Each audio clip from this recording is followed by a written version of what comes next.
ายดีพี่น้องวันนี้ก็มางานขาวดำส่งสการบ้านคุ้มบ้านน้องน้อยบ้านน้อยน้ำมงเลยล่ะงานส่งสการแต่บ่แม่นศาสนาพุทธดอกเป็นศาสนาพระเยซูคนวันเดียวกันพี่น้องเอ้ยก็มาส่งกันนั่นแหละครั้งสุดท้ายเราไม่เคยเห็นหน้าจักเทื่อหรอกเคยมาแต่เซโน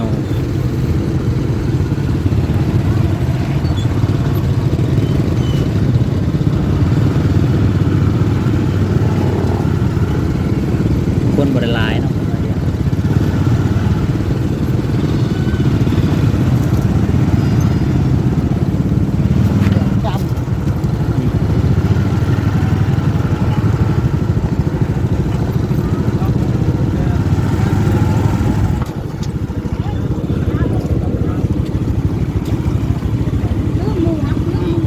ใครดอกมึงเป็นกั้งห่มให้อยู่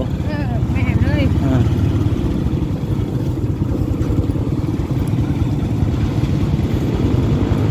ละพี่น้องเลยทรงสการออกหน้าภายหน้ามันได้คันศาสนาพระเยซูนี่หน้าภายหน้ามันเพราะว่าภาษามันก็ครับแต่ศาสนาพุทธ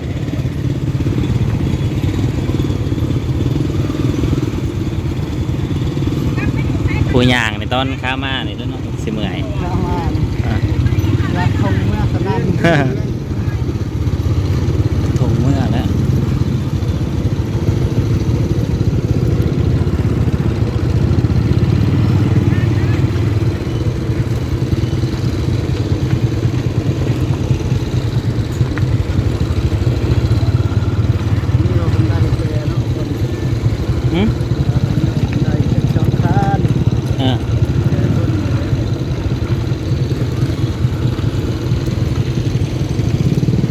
ทางออกหน้าหนองมอดอะไรพี่น้องเขาพามาประจำหน้าหนองมอด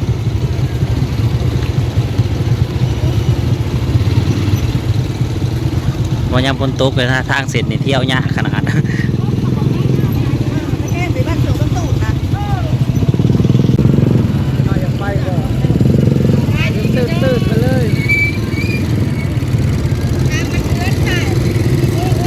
ตรงนี้ก็จะวันนี้แหละหน้าพญาอ้อยมาไทยรับจ้างก็จะ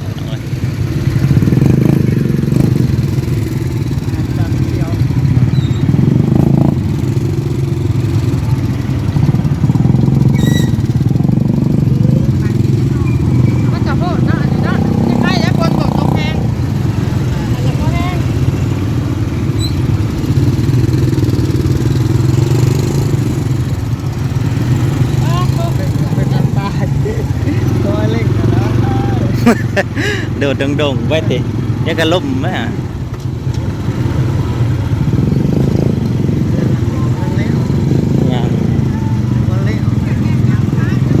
บ่ได้คอยออกมาเพราะทำไม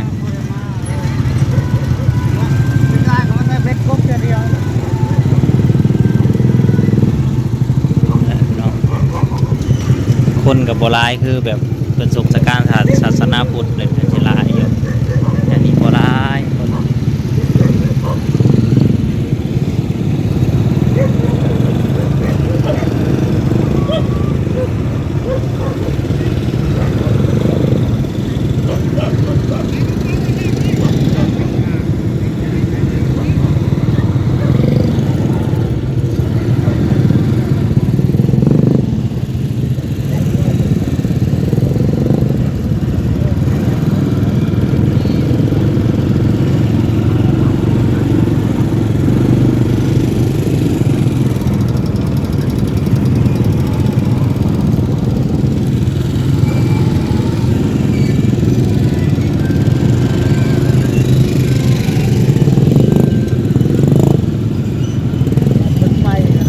จุดจวดไปหรือวะ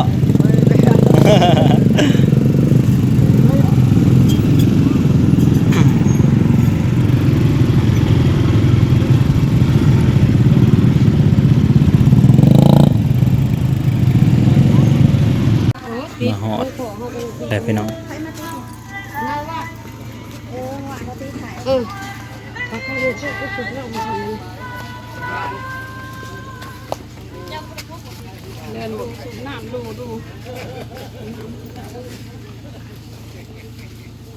โอ้ยไอเวนกระหักกระทอด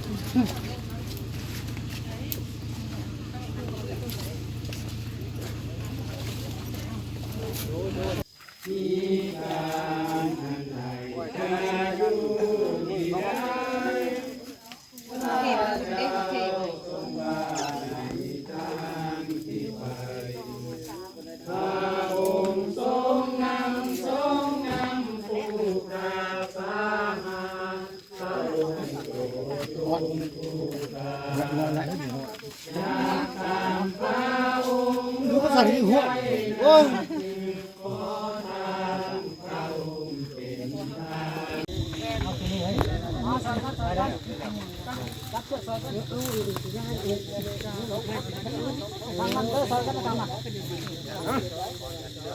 เด้อเรื่องซ้อนเอาลึกไปทางไหน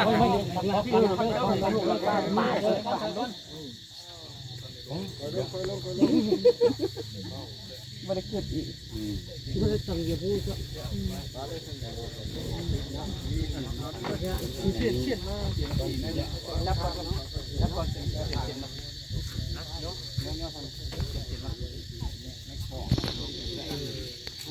เชิญทางน้ำนะครับปกครองนะคุยน้องใหม่ก่อนเนาะ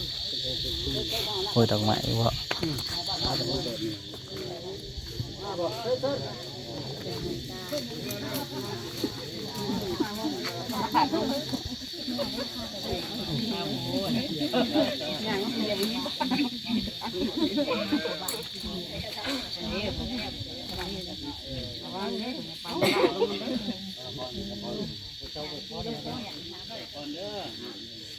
เป็นในบ้านนานๆน้ำพาประชาชนกินเบียร์ดูๆยำแรกบ้านไปเที่ยวดีๆรักษาสุขภาพเด้อ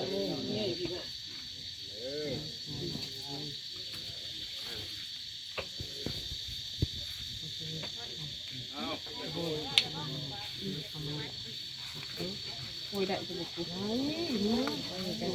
ไปว่าทำนี่แล้วแหมมันจะไป